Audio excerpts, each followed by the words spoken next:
Okay, I was getting things prepared to make the tutorial for the new piston departure and arrival zones that I showed in my previous video. Unfortunately, 1.7.2 came out and pistons can no longer move stone pressure plates. It just pops it off rather than moving it like it did previously.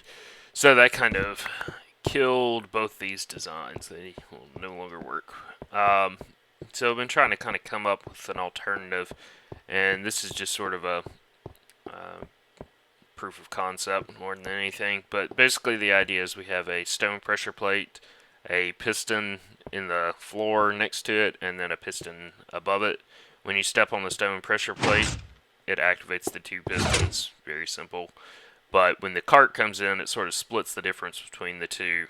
So when this piston fires, it'll lift up the cart, and then the top piston will push it onto this adjacent track. Now, speed is pretty important with this. If you're going too fast, you'll skip right over the stone pressure plate. If you're going too slow, then you'll just sit on the pressure plate and won't get far enough over to be lifted up by the piston.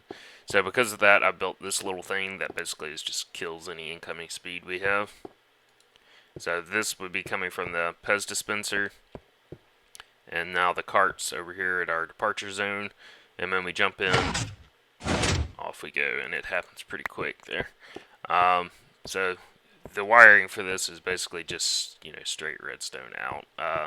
You don't need to worry about repeaters or anything with this particular design. Since the two actions happen kind of simultaneously, it catches you in between there without needing to delay one or the other. So this is the arrival zone version of the same basic idea. The only real differences being that I sunk this block one below. Previously, the pressure plate was directly activating the piston. We don't want that in this case, so I sunk the piston one block below and then stuck a block on top of it. And this is also a sticky piston rather than a regular piston. But the only other things, we have kind of the standard RS NOR latch passenger detection system set up, and then that just goes into an AND gate with the output from the stone pressure plate right here inverted in the other side of the AND gate. So pretty much the same basic idea as the previous designs I've done on this. But let's give it a test here. Here we are. And then when we jump out, our chart is returned.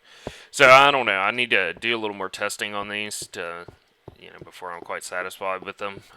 There are kind of a few little bugs with them that don't always work perfectly.